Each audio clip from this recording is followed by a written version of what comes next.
नमस्कार विद्यार्थियों, मैं दिन पारिक स्वागत करता हूं आपका जीके बाय डीके चैनल पर। और आज का जो एक महत्वपूर्ण सीक्रेट जो मुझे मिला उसको बताने के लिए मैं आपके सामने आया हूं। सीक्रेट यह है कि पॉलिटिकल साइंस फर्स्ट ग्रेड का जो रिजल्ट आया उसमें जो उसके अंदर सीक्रेट क्या है, तो से जो मेरी आज बात हुई वही अपने आप में सीक्रेट है।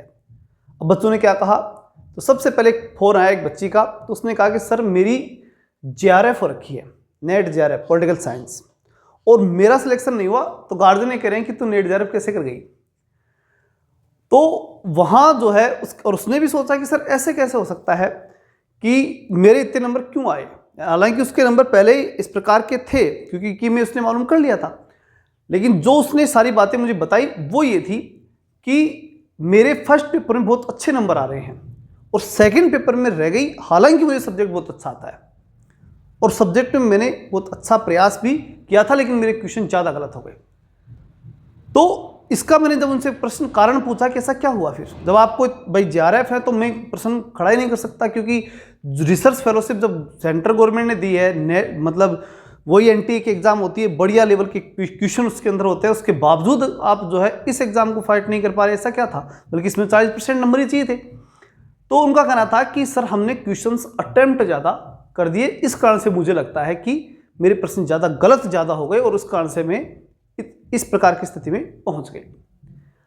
अब इसी प्रकार से दूसरा मेरे पास कॉल आता है, उसमें अलग बात आती है।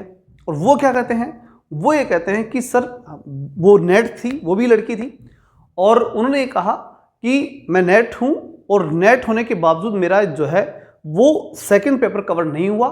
और सेकंड पेपर कवर नहीं होने का कारण था कि मैंने अच्छी पढ़ाई की थी और मैंने कोर्स लिया था, उसमें बहुत अच्छा मैटर था और उस मैटर के आधार पर मैंने तैयारी की थी और बहुत अच्छी तैयारी थी, लेकिन और उसके बावजूद भी नहीं हो पाया। तो उसमें उनका भी रीजन यही था क्या, और ज़्यादा क्वेश्चन कर दिए।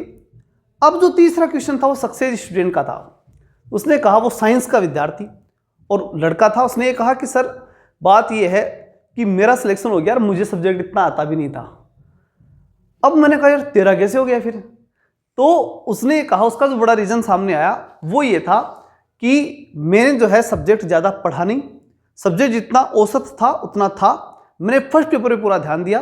फर्स्ट पेपर चूंकि उसके साइंस और मैथ थी, तो इसलिए साइंस मैथ के कारण से उसने अच्छी लीड ले ली, और साइंस मैथ पे अच्छी लीड लेने के कारण से उसने फर्स्ट पेपर तो कवर किया ही, साथ ही बढ़िया नंबर भी लेके आया। और सब्जेक्ट के अंदर जो है वो एक 40% का क्राइटेरिया वो आसानी से पार कर गया। उसे मालूम था कि मुझे 40% ही कवर करना है, जो होगा सो देखा जाएगा। उसने वो टेंशन लेकर के मतलब ना तो तैयारी की थी और न ही टेंशन लेकर के उसने कोई सिलेक्शन के बारे में सोचा था। बस जितना आ रहा था उतना उसने किया और 40% का ही क्राइटेरिया उसने ध्यान रखा कि कैसे भी करके मुझे पास करना है।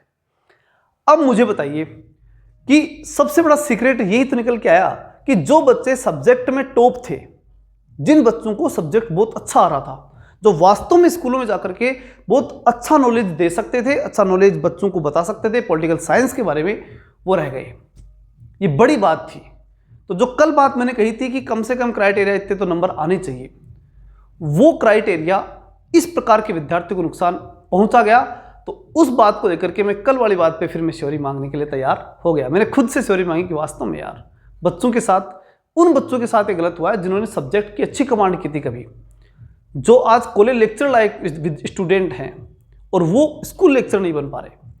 तो वो चीज़ बड़ी हुई और इस कारण से मुझे लगता है कि अंदर खाने बहुत से ऐसे विद्यार्थी जो केवल साधारण सी जानकारी रखते हैं, बहुत से विद्यार्थी शायद सेलेक्ट ले गए, और जो बहुत अच्छा नॉलेज सब्जेक्ट में भी रख पा रहे थे, जिन्होंने अच्छा सब्जेक्ट पढ़ा भी होगा, वो रह गए।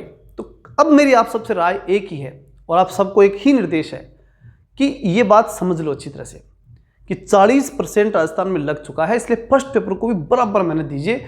फर्स्ट पेपर में ही बहुत से बच्चे फर्स्ट पेपर में गए, सेकंड पेपर में भी लोग 40% का कवर नहीं कर पाए। कारण था ओवर स्मार्ट, ज़्यादा क्वेश्चन कर गए।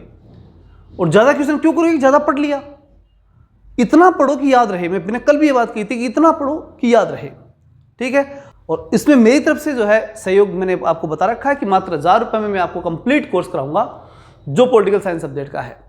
इसके अलावा कहीं से पढ़ सकते हैं, इससे कोई बाध्यता नहीं है, सब अपनी अपनी इच्छा से पढ़ते हैं और सभी अपने अपने हिसाब से कोर्स लेते हैं।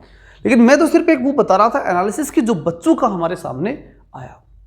तो इसलिए मेरा ये कहना है दोनों सब्जेक्टों के 40% का विशेष ध्यान रखें और उसके बाद आप तैयारी को आगे बढ़ाएं। और साथ ही फर्स्ट ग्रेड के फर्स्ट पेपर जो ना उसके लिए हम पॉलिटी जल्दी स्टार्ट करें यूट्यूब पर। बाकी सब चीज़ों मैंने गौर से देखा कि जो बाकी सब्जेक्ट हैं, जिसके फर्स्ट पेपर के जो बाकी सब्जेक्ट हैं, उनको पढ़ने से कुछ ज़्यादा विशेष फायदा बच्चों को नहीं होने वाला।